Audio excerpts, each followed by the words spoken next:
Olá, queridoides. Queridoides, vamos dar início à aula 2. Níger me contou a melhor forma da gente viver, a melhor forma da gente conseguir ter uma vida boa.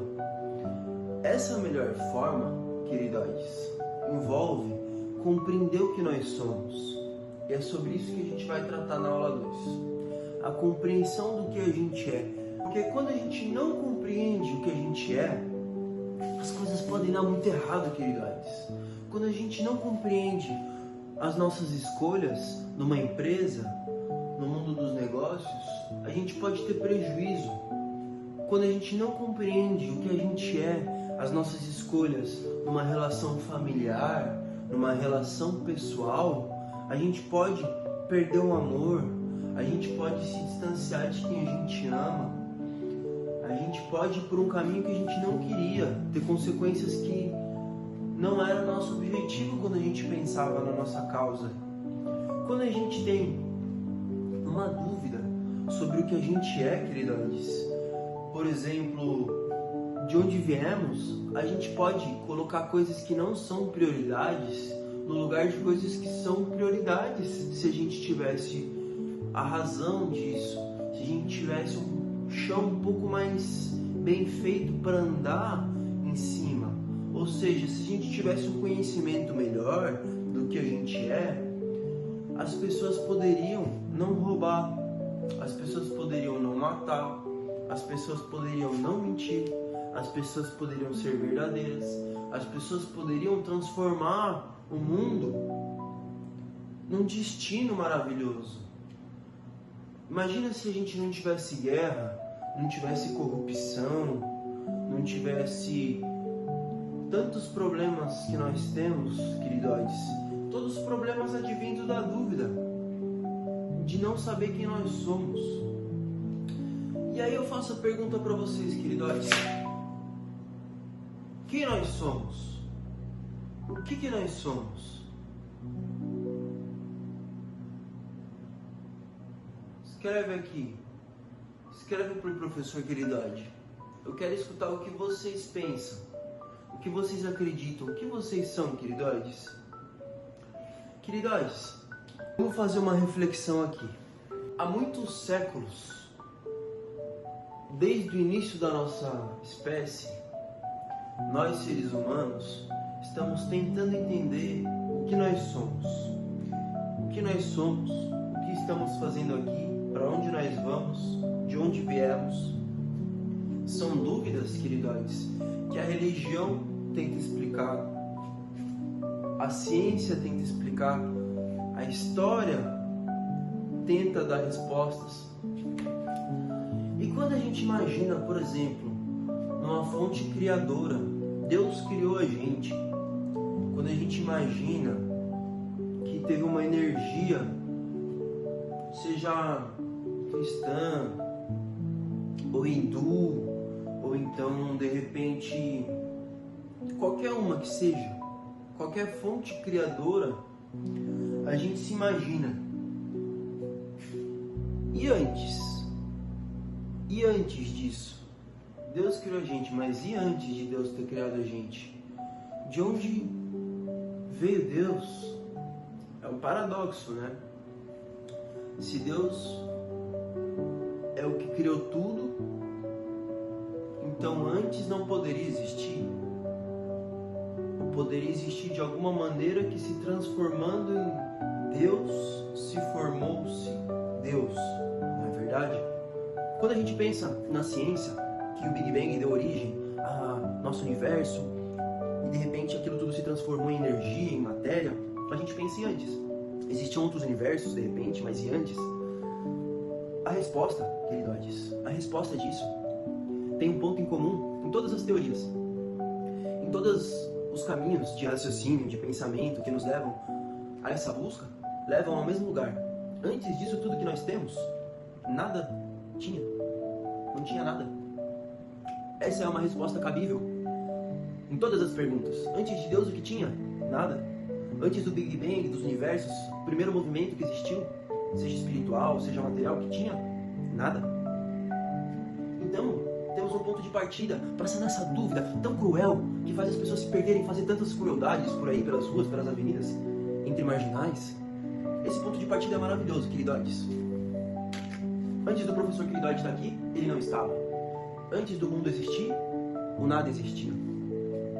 Queridoides, quando a gente imagina que o nada existia, a gente pode concluir que o tempo não existia também. Porque se o tempo não existia, no nada, é uma condição para o nada ser nada, não é verdade? Como é que o nada vai ser alguma coisa se tem tempo no nada?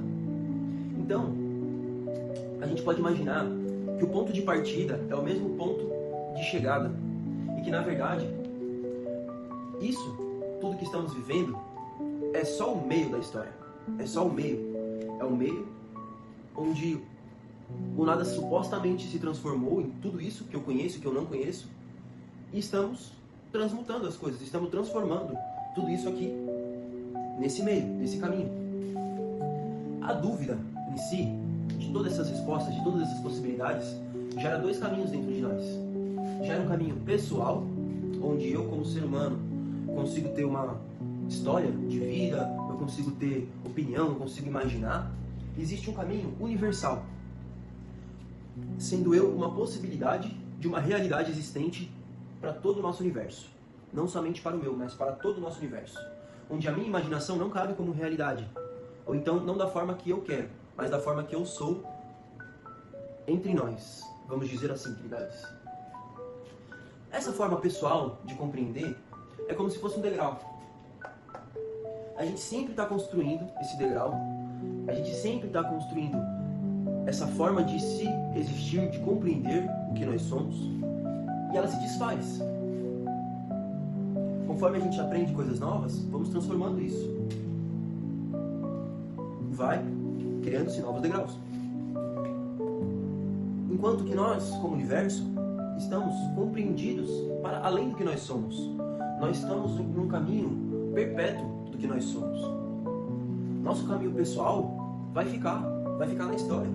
Nosso caminho pessoal vai se fazer por existir dentro daquilo que já foi, que está sendo. O que está sendo transformado constantemente como verdade universal. Então, queridos, a nossa razão do que a gente é, para entender a melhor forma de levar a nossa vida, para entender a melhor forma do que nós somos, é entender que nós temos um ponto de início, que é o nada, o ponto de chegada, que é o nada, na minha opinião pessoal, do que eu me compreendo como universo, com a minha imaginação, não é mesmo, queridos? Entendendo que eu tenho dois pontos fortes de energia do meu ser, que é a união e a distância existente entre esse todo advindo desse nada, eu vou chamar a união de amor. Quando eu amo uma pessoa, eu estou junto àquela pessoa, mesmo que eu esteja distante. Quando eu amo uma ideia, eu estou junto àquela ideia, estou compreendendo aquela ideia. Quando eu amo alguma coisa, estou junto àquela coisa. Quando eu odeio alguma coisa, estou distante. Mesmo que eu esteja muito próximo, o ódio é uma energia que se faz necessário ser consumida para que esteja em união, que é o amor. Então, queridos, a melhor forma, a melhor estratégia que a gente pode ter na nossa vida para conseguir lidar com a diferença imaginária entre o nosso universo pessoal e o nosso universo universal, que é gerado pela dúvida do nosso próprio ser, é entender que o tempo que nós temos vai ser guiado pela organização do nosso ódio para a gente encontrar a união que somos no nosso amor. Assim, a gente não vai trocar 6 por meia dúzia. Quando a gente entende que a gente veio do nada e vai para o nada, a gente consegue entender um pouco o conceito de valor. O que é mais valioso? Eu fazer uma coisa certa ou eu parecer que estou certo? Eu entender o valor da vida ou eu adquirir coisas que valem na vida? Quando a gente entende o motivo do nosso ódio, a gente entende de forma psicanalítica o nosso passado. E a gente entende por que as pessoas fazem tantas maldades. Queridos, vocês já pararam para pensar que é muito bom a gente errar? A gente Nós somos seres que erramos a todo instante. Isso é maravilhoso, porque o nosso erro é uma bênção para a gente poder aprender. O nosso erro é a resposta que a gente buscava. O nosso erro veio da falta de organização do nosso ódio, para a gente encontrar o nosso amor.